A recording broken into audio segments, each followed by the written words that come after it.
it's very hard for an IT staff where that's not their day-to-day job to do it very well. Can they do it adequately? Probably. Can they do it really well? Probably not, because it's never going to be their core focus.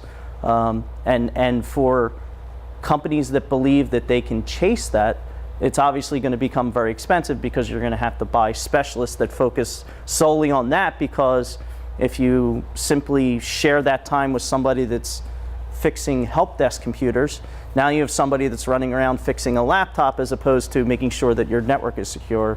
So that's a huge lapse in their responsibilities. I think the easiest answer is defense in depth. From a public cloud perspective, those products aren't there for you to layer in. A lot of the virtual private cloud infrastructure that we put in place have those products ready to be deployed for that security.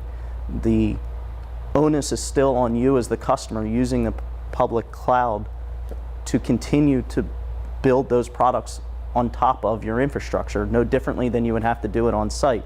So while you don't have to worry about the data center and cooling and things like that, you still have to worry about continuing to pile those products on and maintaining them yourself, again, which may not be a core competency of your company.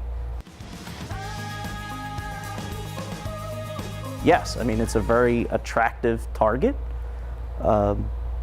for a malicious hacker to go after.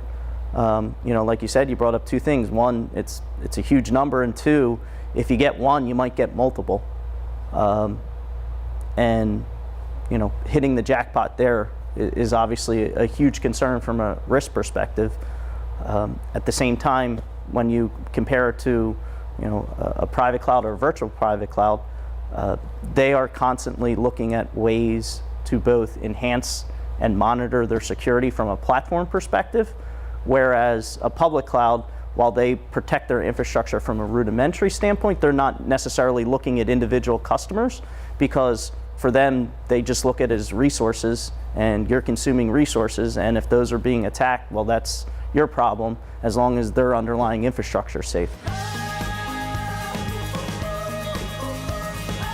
Yeah, the security team is cross-functional area, right? So it's not that we just have one huge you know, dedicated team. We do have a lot of people that are dedicated to the security and compliance controls. So those are again, the process and procedures that I've talked about.